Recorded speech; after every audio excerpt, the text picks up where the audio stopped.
компани маань бас чамгүй ашигтай ажиллаж эдийн засгт бол бодиттой хувь нэмэр нэлээдийг оруулаад явж байна. Инженерчлэлийн ажлын чинь Монгол залуучууд өөрснөө хийгээд аваад явж чаддсан юм байна гэдэг. Хамгийн гол нь үндэсний компаниуд ажиллаж байдаг гэдэг утгаараа Эрдэнэс таван толгойгоос компаниас хийж байгаа бүх бүтээгдэхүүн ашиг орлого Монголдо үлдэж байдгаараа гол онцлог л.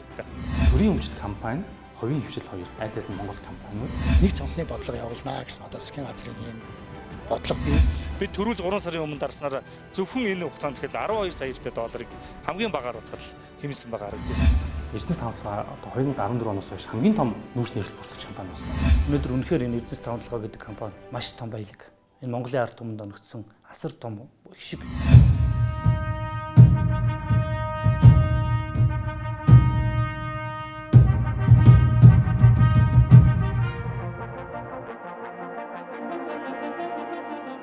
Таван толгойн нүүрсний орд газарт ашиглалтын үйл ажиллагаа явуулах үр гүөхий Эрдэнэс таван толгой хувьцат компани улсын хурал засгийн газрын шийдвэрийн дагуу үйл ажиллагаагаа эхэлсэн. Эрдэнэс таван толгой хувьцат компани нь стратегийн ач холбогдол бүхий нүүрсний ордыг эдийн засгийн эргэлтэд оруулах, ордод ашиглалтын үйл ажиллагаа явуулах, дэд бүтцийн төслүүдийг хэрэгжүүлэх үндсэн чиглэлтэй.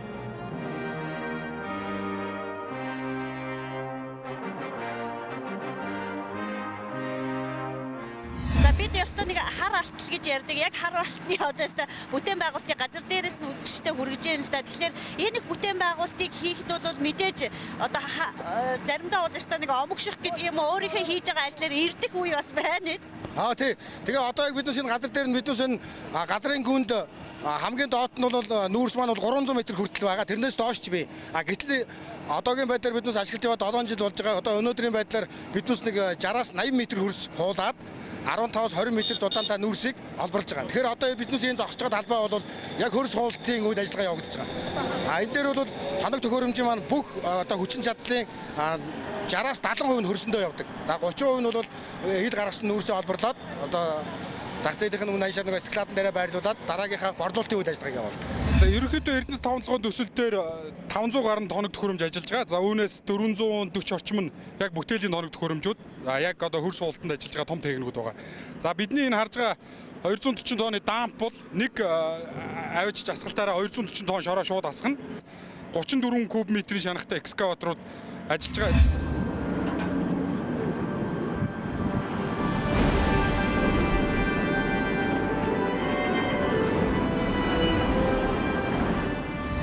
Техникүүдийг ажилуулахад мэдээж мэрэгсэн одоо ажилтнууд байх ёстой тийм ээ. Тэгэхээр энэ техникийн аюулгүй байдлыг нэлээсээ хангах шаардлага гардаг байна. Одоо өнөөдөр Эрдэнэс таван толгой гэхэд 120 гаруй яг одоо мэрэгжлийн энэ дээр бол мэрэгсэн ийм ажилчид ажиллаж байгаа. Дээр нь давхар сургалтаа хийгээд дадлагжуулаад нэг оператор 3-аас 4 техник дээр гардаг ийм одоо мэрэгсэн операторуудыг бол бэлдэж ажиллаж байгаа.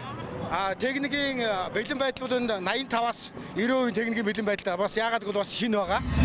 За ерөнхийдөө бидний ард зогсож байгаа 240 тонны дамп маань бол 3 давхар байшинтай тэнцвүүц. Цагт 300 литр салиар хийддэг. За ерөнхийдөө одоо нэг дугуйных нь үн гэхэд ойролцоогоор 80 мянган доллар үнэтэй. Тэгэхээр бид энэ том эдийн засгийн үр ашигтай юмнуудыг зөв ашиглахын тулд зам талбайгаа инженерчлээ маш сайн хийж явахгүй маш том алдагдал юмыг хүлээгдэг. Тэгээд яг энэ ажлыг цэвэр Монгол инженерүүд залуучууд удирдах зохион байгуулалт явж байгаа. Энэ дугуйны өмнө нэг зогсоод үзэгчтэй бас харуулчих гэж бодож байна. Яг одоо голчоос нь ингээд зогсвол та бол арай өндөр биетэй. Тэгээ ийм л өндөр техник байна. Тэгэхээр энэ бол 3 давхар байшинтай тэнцвүүц гэж байна шүү дээ, тийм ээ. Тэгэхээр ер нь одоо манай нүүрсний олборлолт эрхэлж байгаа энэ компаниудын ашиглаж байгаа энэ техникийн хүчин чадал сүүлийн үед бол нэлээд сайжирч байгаа, үзүүлэлт нь одоо үр ашиг нь нэлээд дээшилж байгаа гэж ойлгож болох уу, тийм. За ерөнхийдөө тэрийг хадагж болно. Ерөнхийдөө таван толгой төсөл дээр дэлхийн уул уурхад ашиглагддаг бүх тоног төхөөрөмж ажиллаж байгаа. Сүүлийн үеийн одоо яг сүүлийн байдлаар бүр 17 оны шин загварын дампууд хүртэл ороод ирсэн манай барууны төсөл дээр ажиллаж байгаа гэсэн.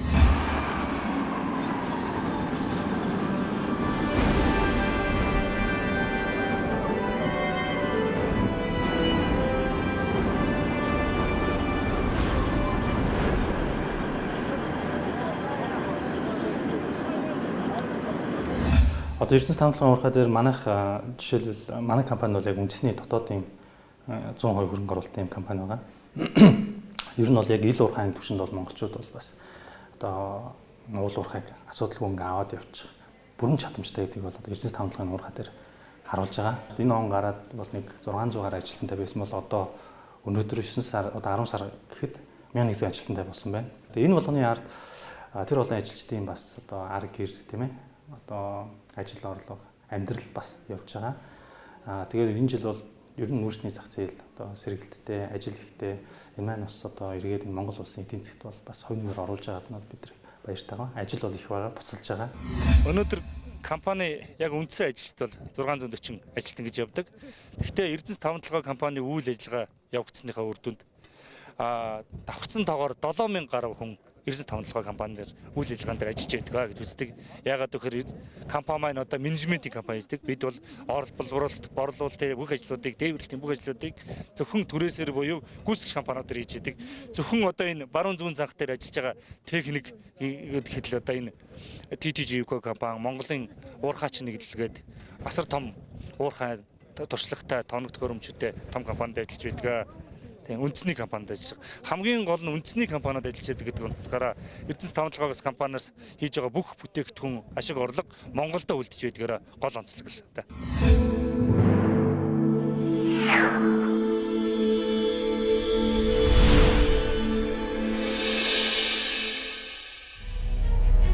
Таван толгой төслийн үйл ажиллагааны чиглэл нүүрс олборлолт, бүтээгдэхүүн боловсруулах, дэд бүтэц, үйлдвэрүүдийг барьж байгуулах, ус хангамжийн системүүдийг байгуулах, ордод нэмэлт хайгуул судалгаа хийх, бүтээгдэхүүнээ олон улсын зах зээлд хүргэх, дотоодын болон олон улсын хөрөнгийн зах зээлд хувьцаа арилжаалах.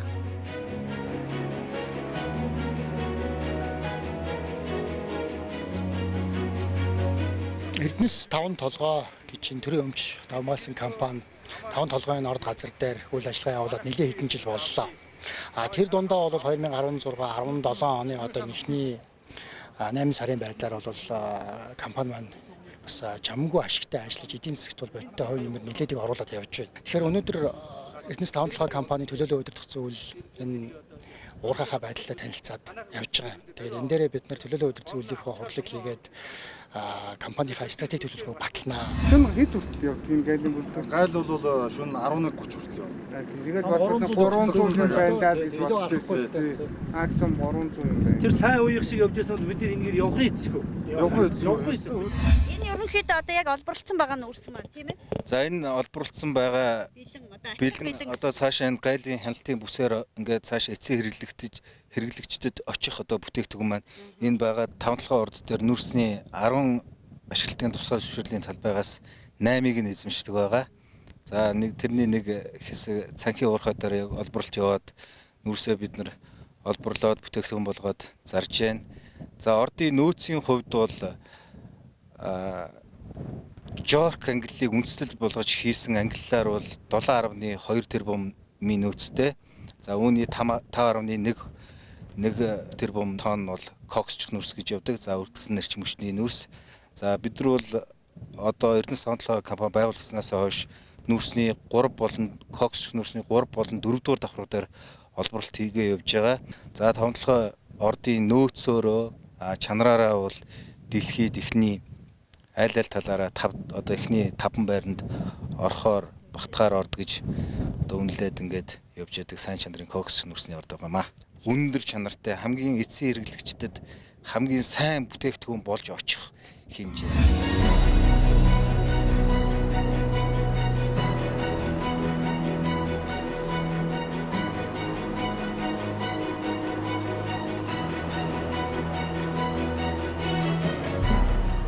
А 2013 онд баруун цанх анх ашиглалтанд орж эхлэх үед бид нэр зөвхөн ишиг арин биш бас нэг Монгол уурхайч түншлэгээд Монгол компаниуд нэгдлэр ажиллаж эхэлсэн. Одоо ч гэсэн Эрдэнэс таван толгой уурхай дээр Монгол компаниуд ажиллаж байгаа.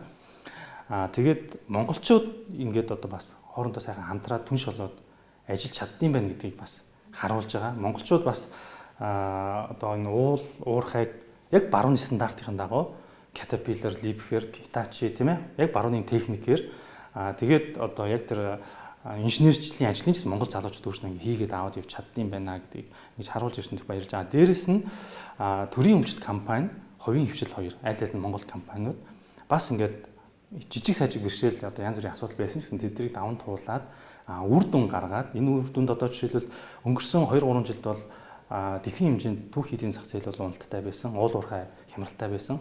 Энэ үед Эрдэнэс тавталгаа одоо 2014 оноос хойш хамгийн том нүүрсний экспортлогч компани болсон.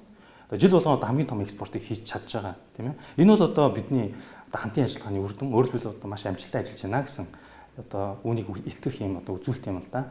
Тэгэхээр энэ дээр бол одоо мэдээж Эрдэнэс тавталгаа компани удирдлага хамт олон тийм тэр олон хүмүүсийн бас хүчин зүтгэл бас энэ менежмент зөв зохион байгуулалт гэсэн юм бол мэдээж одоо маш их нөлөө үзүүлж байгаа гэж одоо түүнийх нь үр дүн юм болов уу гэж ингэж бодож байна. За бидний зогсож байгаа одоо энэ хэсэг яг одоо ямар үйл ажиллагаа явуулдаг хэсэг нь вэ? За энэ маань бол Эрдэнэс тавталгаа компани маань хамгийн эцсийн бүтээгдэхүүн гэж нэрлэгдэж байгаа. Яг экспортод гарч байгаа хамгийн төгсгөлийн хэсэг. Ерөнхийдөө энэ өдөрт яг энэ хяналтын юугаар хичнээн одоо машин гэж байна уу?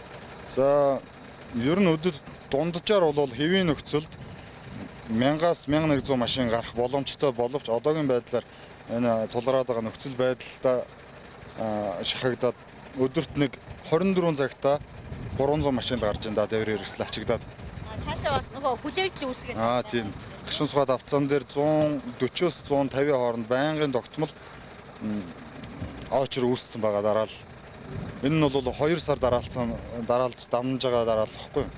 Тэгэхээр энэ жолооч нар маань зам дээр 9-оос 11 хонжиж гашуун сухад бомбт дээр очин бомбтоос цааш явах хугацаа нь бас нэмээд 3 хоног. Тэгэхээр 15 хоногт бараг нэг ирээс хийж гин гэсэн үг. За өнөөдөр бол энэ хэлг айлын бомбтын одоо нэвтрүүлэх хүчин чадлын хязгаарлагдмал байдлаас болоод одоо бид гаргаж байгаа нүүрсний одоо хэмжээ бол өмнөх саруудтай харьцуулахад бол нэлээд буурчихсан. Урт одоо дараалал үүсчихсэн байдалтай байна. Одоо энэс авахуулаад засаж залруулах, шийдэх яаралтай асуудлууд бол олон байна л да. Тэгээ энэ чиглэлд бол төлөөлөл өдөрсөн зүйл бол яг өөрөөсөө хамаарсан шийдвэрүүдийг бол одоо шуурхаа гаргаж ажиллана гэж бодож байгаа. Өнгөрсөн нэг жилийн хугацаанд энэ хамт олон 20 сая дахь тонн нүүрсийг 2016 оны 10 дугаар сарын 28-нд экспортлсон. Жил гаруй хугацаанд зогсонгүй байсан баруун уурхайг ажилуулж эхэлснээр үнийн өсөлттэй үед олборлтыг нэмэгдүүлсэн. Зүүн цанхийн нүүрсний үн 2016 оны 4-р улиралд $32.9 байсныг шат дараатаагаар нэмэгдүүлснээр 2017 оны 1-р улиралд $59.3 хүргэсэн.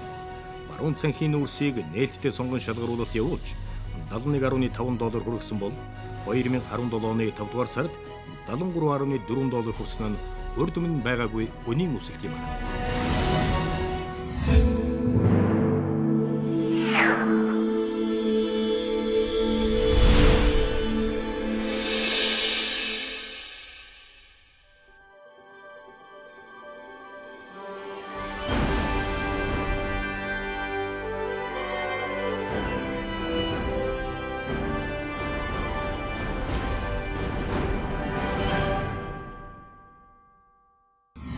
Тэгэхээр артмаламлын нөөц ашигны төлбөрийн тайланг аваад үзэх юм бол эхний 16 оны эхний хагас жилийн байдлаар нэг ойролцоогоор дунджаар $35 бол тонныг нь бол төлсөн байна.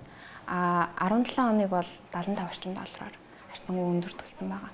Тэгэхээр энэ нүүрсний экспортын тоо хэмжээний зөрүүгээс артмаламлын нөөц ашигны төлбөр тэгэхээр шууд агаарын бохирдлын төлбөр шууд хамаараад өсөж байгаа. Үнийн зөрүүгээс аж ахуйн нэгжийн орлогын албан татвар болон гайлын хураамж бусад одоо за мөн артмаламлын нэмэлт нөөц ашигны төлбөр нь үнээс хамаарсан. Одоо хуулиар артмаламлын хуулийн 47 дугаар зүйлээр бол $25-аас $50 хам бол боловсруулаагүй нүүрсний үн тоон тутамд $25-аас $50 байх юм бол нэмэлтээр 1% одоо татвар төлж байгаа бол 75-аас 100 болоод ирэхээр 3% татвар ингээд төлөөд явж байгаа. Тэгээ энэ мэд зүйлийн нөлөөгөөр бол 17 онд бол Эрдэнэс тавталгаа компани төлөх татврын агуулал нэмэгдсэн байна. Өнгөрсөн 5 жилд хэл компани нийтдээ улсын төсвөрт 230 сая тэрбум төгрөг төлрүүлсэн байдгийг. Бид нар энэ жил бол 250 тэрбум төгрөгийг төлрүүлнэ гэд төлөвлөсөн байгаа. Одоогийн байдлаар 200 тэрбум төгрөгийг бол улсын татварт төлчихөд байж тээ. Тэгэхээр өнгөрсөн оны 2 дугаар улирал татвар маань гэхэд бас 21 тэрбум байсан бол 200 тэрбум төгрөг болж одоо 7 дахин өссөн үзүүлэлттэй байж байна. Ашигын хувьд бол бид өнгөрсөн онд гэхэд бол ашиг компани гасах үзүүлэлттэй байсан бол одоогийн байдлаар бид 300 тэрбум төгрөгийн ашигтай ажиллаж байгаа. Бид борлуулалтынхаа орлогыг зөвхөн ингээд өнгөрсөн мөнгө үетэйгээ харьцуулж үзсэн л дээ. Тэгэхээр өнгөрсөн оны 2 дугаар улиралд бол компани 145 тэрбум төгрөгийн орлоготой ажиллаж ирсэн байх. Тэгэхэд энэ онд бид бол 744 буюу 5 дахин өссөн тийм үзүүлэлт гаргаж байгаа юм лээ. Эрдэнэс том толгой компанийн үйл ажиллагаагаа зөв зохион байгуулж, өгн хугацаанд маркетинг менежментийн онцгой тактикийг хэрэгжүүлсэний тулд эдийн засгийн үр ашигтай ажиллаж, улсын эдийн засагт өөрсдийн гэсэн хувь нэмэр оруулж чадсан юм. Үүний нэг жишээ бол Чалка компанид төлөх байсан өрийн үлдэгдийг хугацаанаас өмнө баргуулсан юм. Бид Чалка компанитай олон удаа үнийн асуудлуудаар, хуучин хэрэгжилсэн үнийн асуудлуудаар хилцэл хийж явж байсан. Үүнийхээ үр дүнд Чалка компанитай бас тодорхой хэмжээгээр үнийн хувьд бол бид агц гаргуулж чадсан.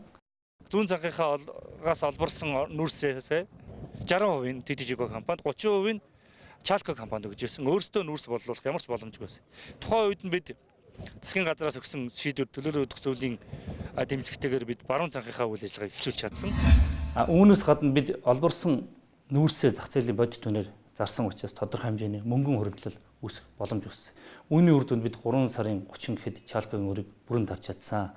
Бид төрүүлж 3 сарын өмнө дарснараа зөвхөн энэ хугацаанд тэгэхээр 12 сая эрдэ долларыг хамгийн багаар утгад хэмнэсэн байгаа харагдажсэн. Тэгэхээр энийг бусад үзүүлэлтээр үзүүлээд нэлээд том тоо гарахаар харагдажсэн.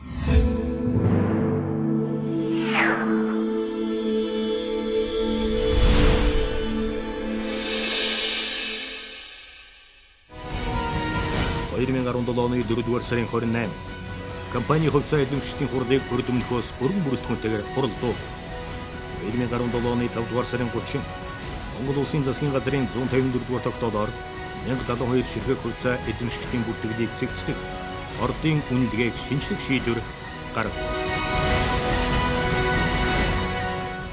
1072 хувьцааг бол амь оруулах зайлшгүй шаардлагатай. Амь оруулна гэдэг маань бол эргэлтэнд оруулж буюу хөрөнгийн бирждээр зарж борлуулах боломжийг олох ёстой. Тэхийн тулд эхлээд 1072 хувьцааг эзэмшигчдийнхаа тоо бүртгэлийг наривчлан гаргах ёстой. Тэгэхгүй бол өнгөрсөн сонгуулийн өмнө зарим хүмүүс тал хувийн мөнгөний өгч гисэн, зарим ахмадууд маань тэтгэвртэй хэрэгэлсэн, зарим оюутнууд маань сургалтын төлбөртэй хэрэгэлсэн гэдэг нэлээ бүртгэл тооцоонууд бол нэлээ хөдөлж гисэн байна.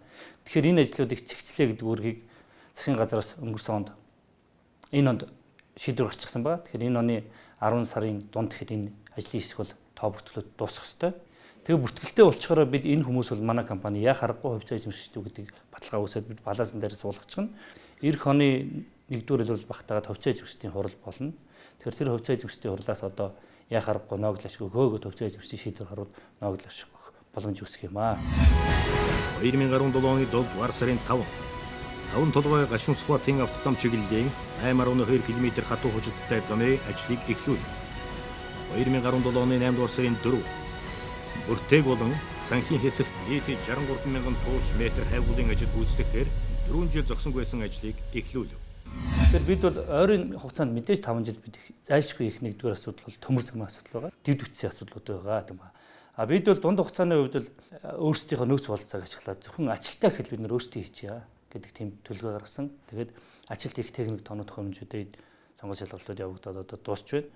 Автозамаа бол ирэх жил өргөдөх ёо гэдэг тэр засгийн газрын төвшинч бүх төвшөнд шийдвэрлэж байгаа. Тэгвэл бид олборлолтоо 2 дахин нэмэх боломж өсөж байгаа. Дээр нь экспортоо нэмэгдүүлэхээс гадна олборлтын зардлаа хямдруулах зайлшгүй шаардлага байгаа. Тэгэхээр олборлтын зардлыг хямдруулах боломж нь юу гэхээр өнөөдөр бид хамгийн өндөр үнэтэй дизель шатааж ажилладаг тийм техникээр машинаар биш бид конвейер системийг ажиллуулдаг болох ёстой. Эрхчлийн төсөвт суулгаад өгчвөл энэ конвейер ажлыг бид эхлүүлнэ. Дээр нь баяжмал боловсруулад угаагаад ирвэл бид 30% бас ашигтай болох тэм тооцоо гарч илээ. Олборлолтоо өснөөр 40% өснө гэсэн ийм тооцоонууд гарч байгаа. Тэгэхээр бид энэ ажлуудыг бол эрх жилдээ буюу дунд хугацаанд хийчих бүрэн боломжтой. Тэгэхээр бид нэр энэ жил нөөцөө сайн тодорхойлж авах хүнд бол нэлээд өндөр хайгуулын ажлууд хийхээр оруулсан. Тэгэхээр эхний ээлжинд бид цанхийнхаа орд дээр нөөцөө наривчлан тогтоолох хайгуулуудаа энэ жилээ хийгдэнэ. Дээр нь бид Портег дээр хийсэн хайгуулын ажлын үр дүн гараад тэгэхээр компани нөөцийн хэмжээ ихсэн. Үүний үр дүнд бол компани үнэлэмж сайжаад ирэх юм байна. Тэгэхээр нэгж хувьцаанд оногдох компани үнэлгээ ихсээд ирэх боломжтой байна. Одоо манай энэ төлөөлөл өдөр зүйл бол өнгөрсөн оны 9 сард байгуулагдсан л та. Тэгээд энэ хугацаанд бол бид засгийн газарт бас асуудлаа хэд хэдэн удаа танилцуулсан, засгийн газараас холбогдох шийдвэрүүдийг гаргуулсан. Ажлууд бол нэлээд хийгдэж явж байгаа. Гэхдээ бас одоо биднээс хамаарахгүй янз бүрийн бас учир шалтгаанууд байна. Яг өнөөдрийн байдлаар бол одоо бомбын нэвтрүүлэх чадал бол одоо санаанд хүрэхгүй ингээл байна л та. Тийм учраас энэ 5 толгойн асуудлыг бол одоо зөвхөн Эрдэнэс таван толгой гэлгүүгээр одоо цогцоор нь орд газрынхны хэмжээнд харж үзээд одоо энэ бусад энд үйл ажиллагаа явуулж байгаа бусад компаниудтайгаа хамтарч нэг цонхны бодлого явуулнаа гэсэн одоо засгийн газрын ийм бодлого бий. Тэгээ энэний хүрээнд одоо бидэнд бас хийж хэрэгжүүлэх ажлууд их бий. Өнөөдөр үнэхээр энэ Эрдэнэс таван толгой гэдэг компани маш том баялаг. Энэ Монголын ард түмэнд оногдсон асар том ишиг. Тэгэхээр энэ ишгийг бид өнөөдөр зөвхөн ингээд машинаар тээвэрлээд түүхийгээр экспортлоод ингээд төр аргацаасан байдлаар ажиллах хэрэггүй. Өнөөдөр үнэхээр Эрдэнэс таван толгой компани 2 сая хувьцаа эзэмшиж шүү дээ. Монголын ард түмэн бүтнээрээ харж байгаа. Энэ компани үйл ажиллагаа бол яа харахгүй Монголын ард түмний амьдралтай холбоотой. Энэ бол стратегийн томор компани маань бас чамгүй ашигтай ажиллаж эдийн засгт бол бодтой хувь нэмэр нэлээдийг оруулаад явж байна. Инженерчлэлийн ажлын чинь Монгол залуучууд өөрснөө хийгээд аваад явж чадсан юм байна гэдэг. Хамгийн гол нь үндэсний компаниуд ажиллаж байдаг гэдэг утгаараа Эрдэнэс таван толгойгоос компаниас хийж байгаа бүх бүтээгдэхүүн ашиг орлого Монголдо үлдэж байдгаараа гол онцлог л та. Төрийн өмчт компани, хувийн хвшил хоёр аль аль нь Монгол компаниуд нэг цонхны бодлого явуулнаа гэсэн одоо засгийн газрын ийм бодлого бий. Бид түрүүл 3 сарын өмнө дарснараа зөвхөн энэ хугацаанд тэгэхээр 12 сая долларыг хамгийн багаар утгал хэмсэн байгаа харагдсан. Эрдэнэс таван толгой одоо 2014 оноос хойш хамгийн том нүүрсний экспорт бүртгэгч компани болсон. Өнөөдөр үнэхээр энэ Эрдэнэс таван толгой гэдэг компани маш том баялаг. Энэ Монголын ард түмэнд оногдсон асар том ишиг. Монгол хүн Монголынхон баялагаас хүртэж амьдрах хэрэгтэй. Бас боломжтой гэдгийг Эрдэнэс таван толгойгийнхан бэлхнээ харуулж байна. Монгол хүний оюуны царай, хөдөлмөрийн бүтээмж, зохион байгуулалт, ур чадвар хизээж хинээс ч дутахгүй гэдгийн баталгаа бол Эрдэнэс таван толгойн төсөл юм. Төр муу менежер гэж зарим үед хадлагддагч харин энэ удаад төрийн ажил төмний төлөөх үйлсгийн өдрийг яваад энэ байгууллагын энэ хамт олонны өнгөрсөн хугацаанд хийж үтээсэн буй болгосон цаашид хийхээр зарим ажиллаж байгаа хүсэл тэмүүллээс харж байна.